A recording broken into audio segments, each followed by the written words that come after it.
Olá, meus amigos e amigas. Eu e esta minha mania de contar histórias de Bocaina e de bocainenses. Desta vez, numa conversa de 26 minutos com o seu Oswaldo Ravagnoli, ele revelou tudo o que existia de bom no bairro rural do Curralinho na época em que viveu por lá. Seu Oswaldo conta que sua família produzia fumo de corda, tinha um grande cafezal e também criavam gado. Além da família do seu Oswaldo, ele fala da família Calciolari, da família Bacarim, da família Piragine e de outras que por lá moraram. Assista o vídeo e confirme tudo de bom que existia no bairro Curralinho e na cidade de Bocaina nos anos 50, 60. Seu Oswaldo, como era o Curralinho no tempo que o senhor e família moravam lá? Era um bairro ali bem movimentado, era, né?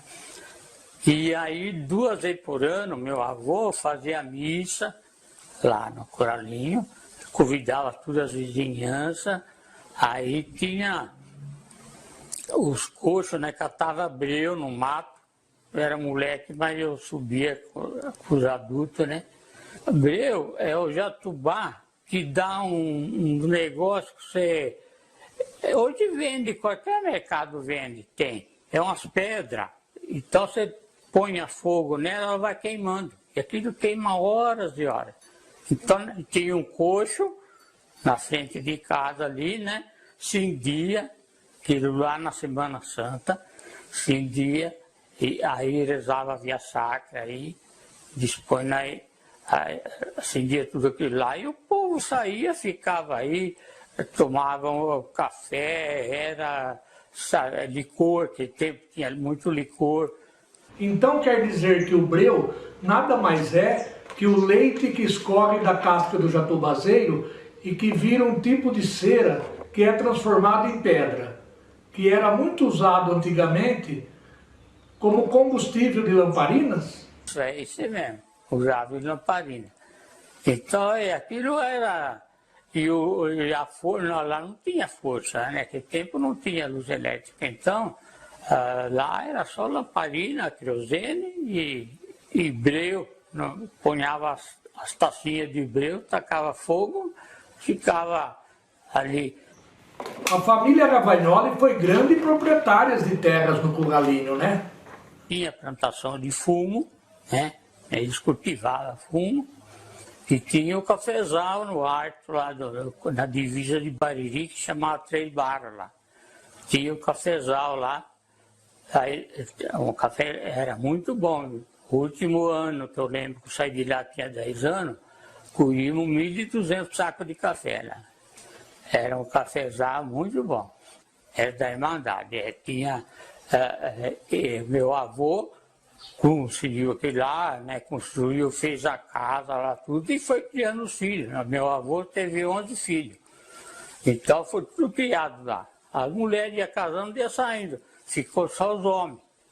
Então meu pai, o Eirino, que é meu tio, e o Antônio Ravagnoli também, então ficaram dos 3.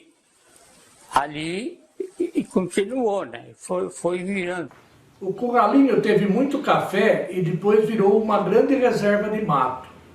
Como está o Curralinho nos dias de hoje? Uma parte é passaria.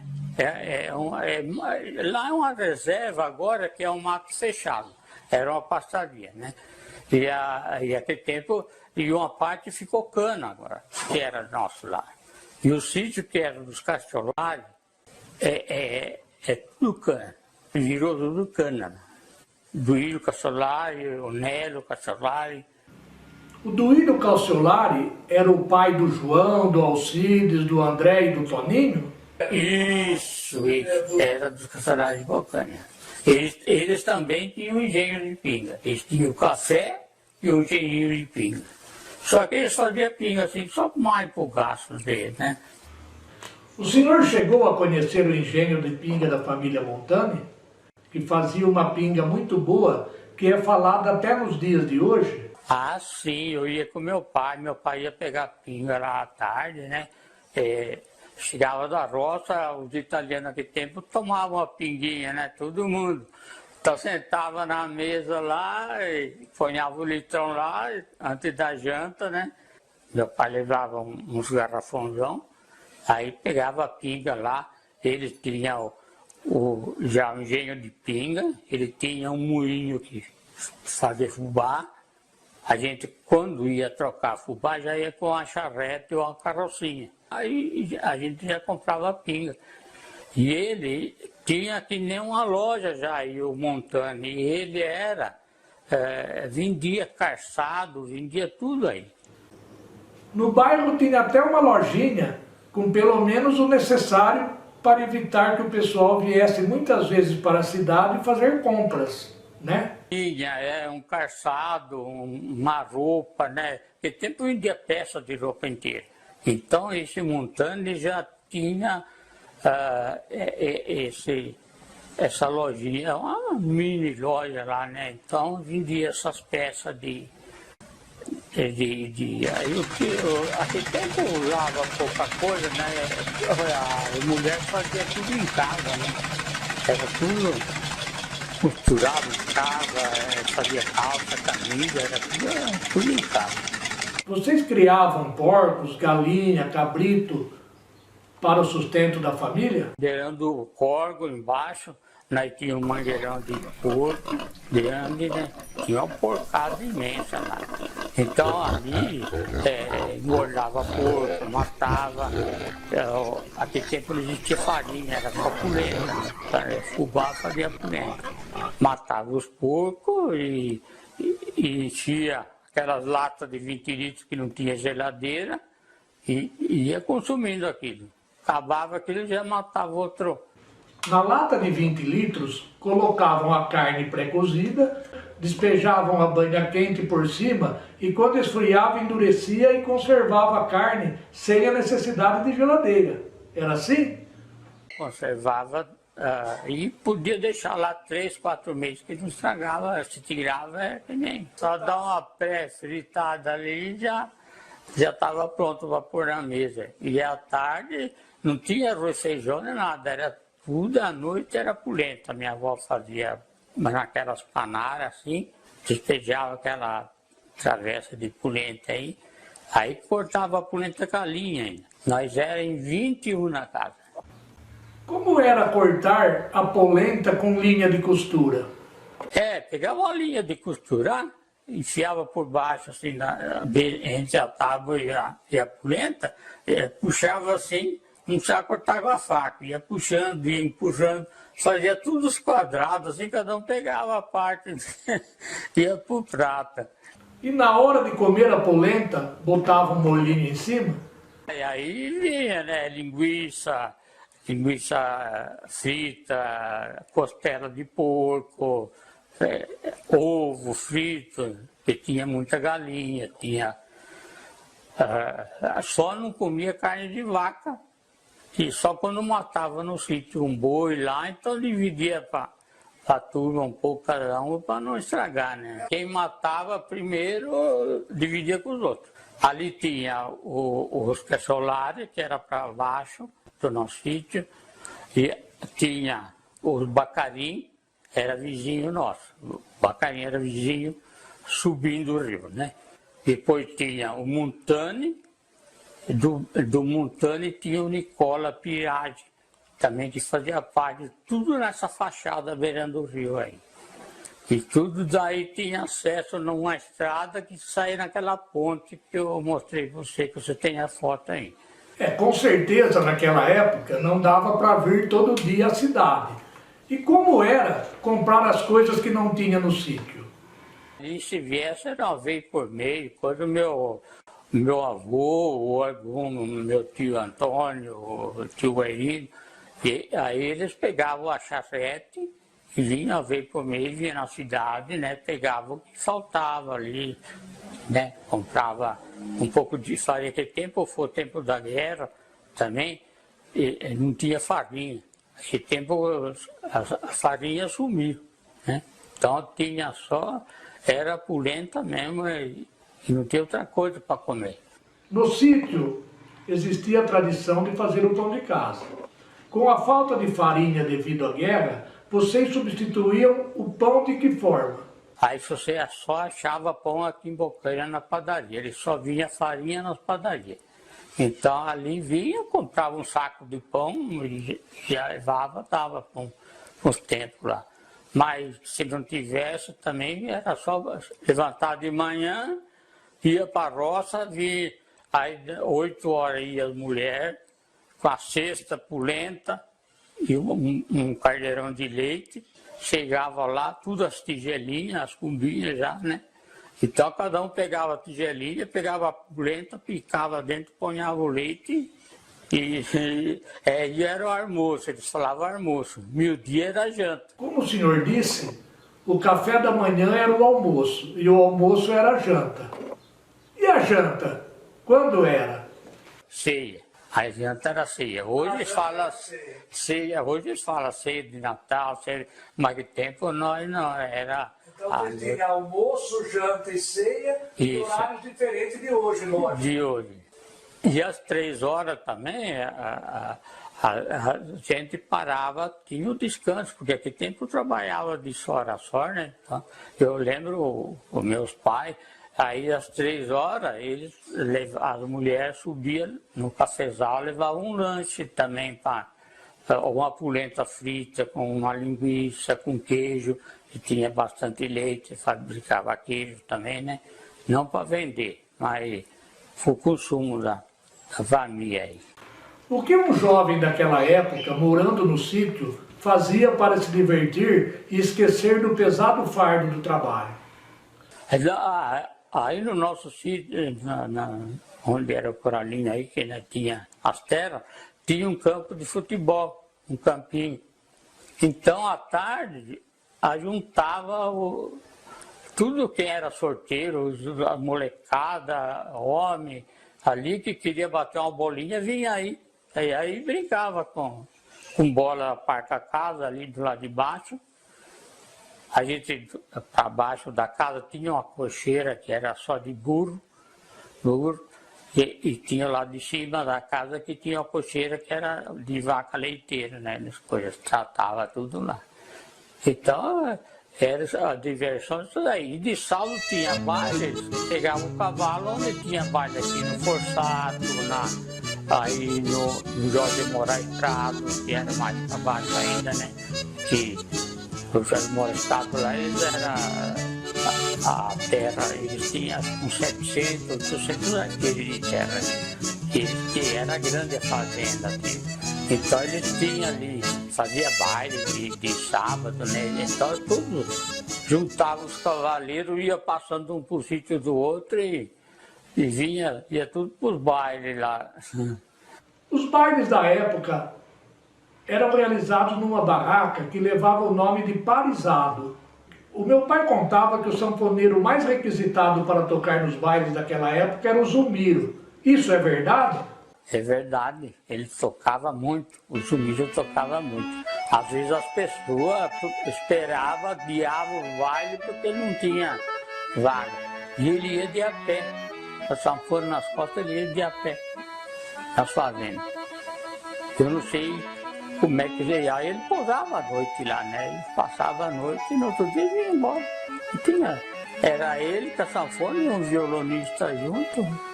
O Zumiro era morador de Bocaina? Morava, depois ele foi para Jaú, mudou para Jaú.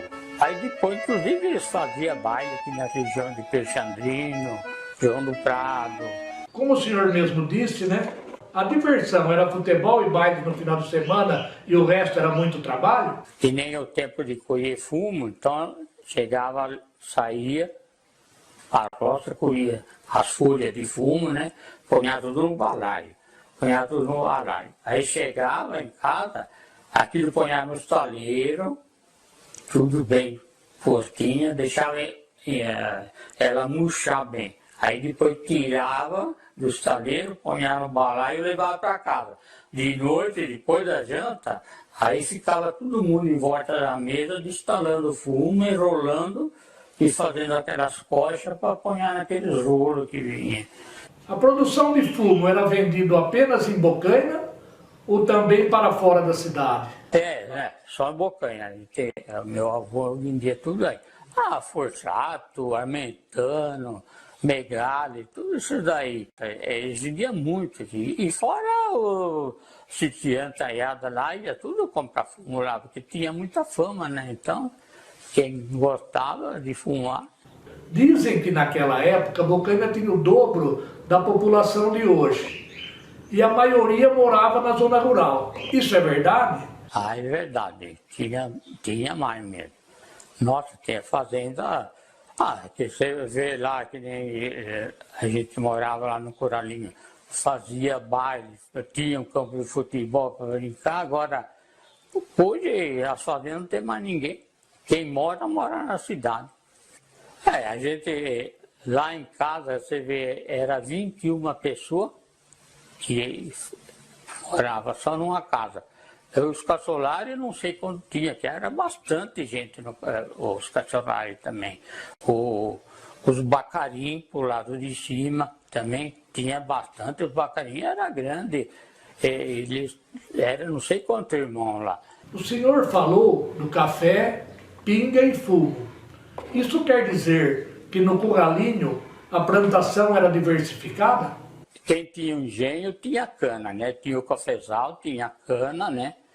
E o gado, todo mundo tinha vaca de leite e fazia queijo para eles, né? Então eles tinham leite, queijo, então era, cada um tinha o dele. Os chiqueiros de porco, mangueirão de porco, todo mundo tinha. Então era tudo, sabe, naquele tempo você não dependia de nada. Tinha horta grande na coisa, então ali plantava muita coisa, né? Então você colhia aí verdura, não tinha que vir na cidade para pegar nada. Da cidade dependiam de pouca coisa. Sal, farinha, do óleo não, porque usavam a gordura.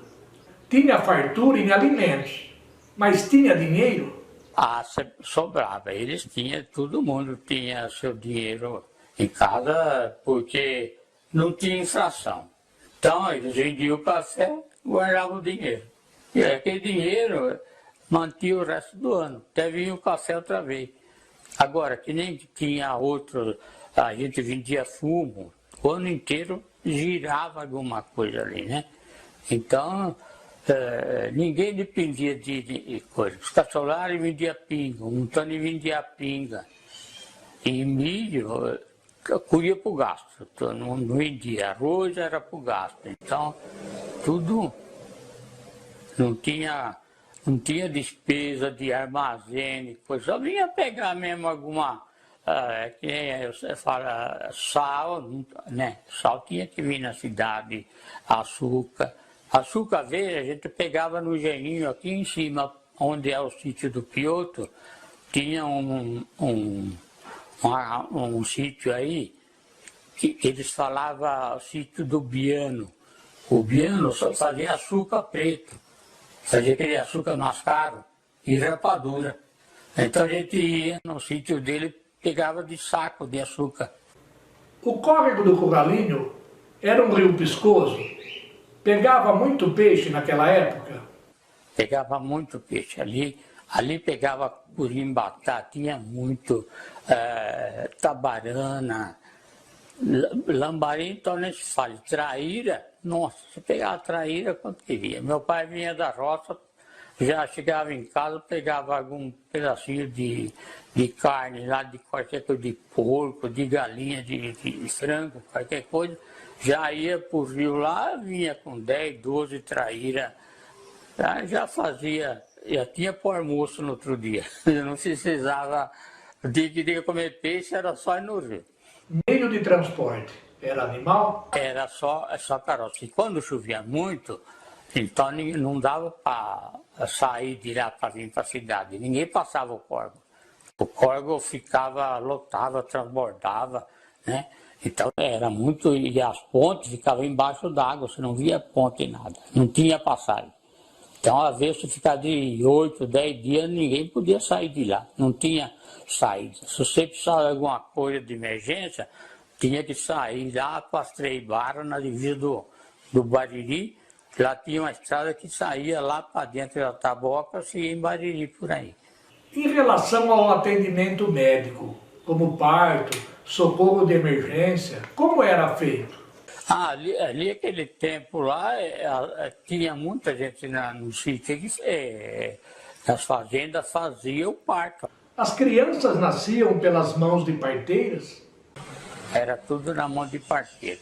Doutor Aloysio eu atendia muito lá, porque meu avô tinha amizade com ele, né? Doutor Aloysio eu atendia muito. Então aí eles vinham, tinha que vir em Bocaina a cavalo, falar com o médico, arrumar Quem fazia muito a viagem lá era o Alexandre Coglione, que tinha o pé de bode. Então ele levava o médico, tinha algum que ficava doente, que demorava para sarar, porque tinha muito remédio de caseiro naquele tempo, né? Do Curralinho, o senhor veio direto morar em Bocaina? Eu saí do Curralinho, tinha 10 anos, fui morar no Pouso Alegre junto com meus tios que compraram um sítio no Pouso Alegre. Meu pai e o meu dois tios compraram um sítio lá de 20 mil pés de café, que era uma beleza. Então compraram o sítio lá, aí eles deram de ameia o Corralinho. Quem pegou de ameia lá foi o avô do Riquinho Ferrari, o Ferrari. Abílio Ferrari, tinha o Atílio. Ele morava aqui no Ouro Verde. E eles tocavam café de ameia. Então pegaram o sítio inteiro lá de ameia. Eles ficaram 2 anos com o sítio lá. Fiquemos 2 anos por Alegre. Aí depois de lá, mudemos aqui na chácara do Pereira. O meu tio arrendou a chácara do Pereira aí. Aí apareceu um negócio lá em Pedro Alexandrino, que é o São Fernando. Aí venderam o Pouso Alegre e voltaram. E mudemos para o Pedro Alexandrino lá. Aí daí casei e vim para a cidade, não tinha. Mas hoje eu estou com 83 anos, 62 anos de casado. Hoje o palmito é um produto um pouco caro, mas na época no Curralinho tinha palmito à vontade, né?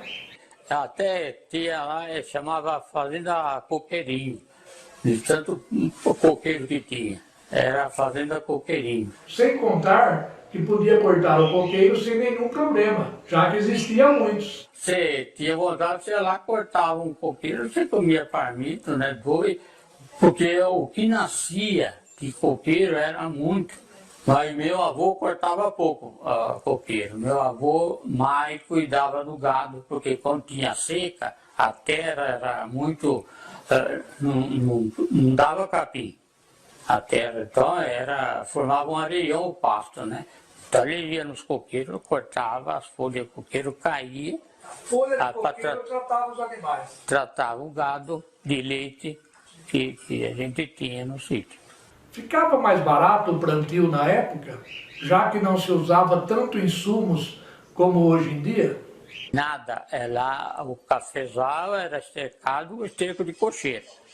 Todo dia tinha um dos meus tios que só trabalhava com a carroça. Ia deixando lá. Quando acabava a colheita do café, então ele pegava, tirava tudo aquele esterco da cocheira, carregava na carroça, ia para o cafezal.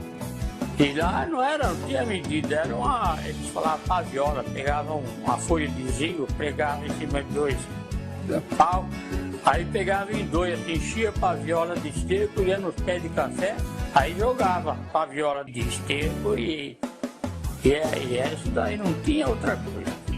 Quantos milhares de pés de café tinha na propriedade de sua família? Na nossa propriedade lá tinha mais ou menos 25 mil pés de café. Isso era muito para época. Era bastante.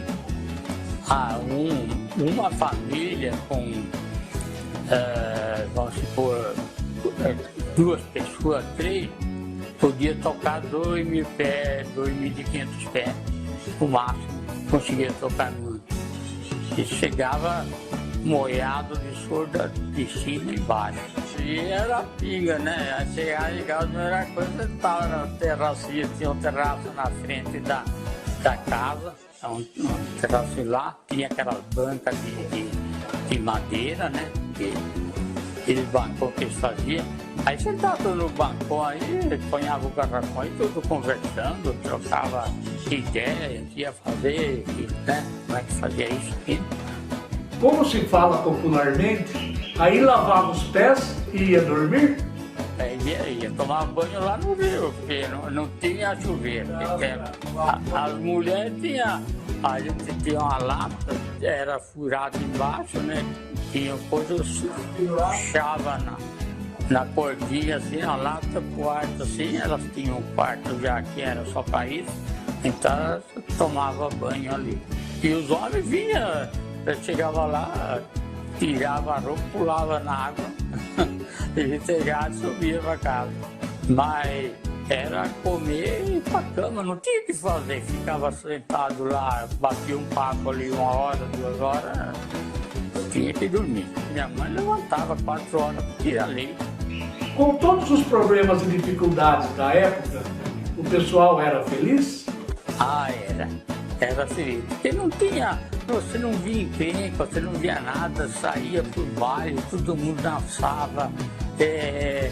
Ali, quando chegava de sábado ou domingo de manhã, juntava tudo assim, crianças aí da região, vinha lá, eu ia lá no Montânia, eu ia lá no Bacadinho, eu ia no Nicola. Então eles ficavam aí batendo papo, tomando uma pinga até a hora do almoço, depois aí cada um ia para sua casa, então não tinha problema de briga, de encrenca, que se um precisasse do outro, o outro estava dormindo, não tem. T-Video Produções.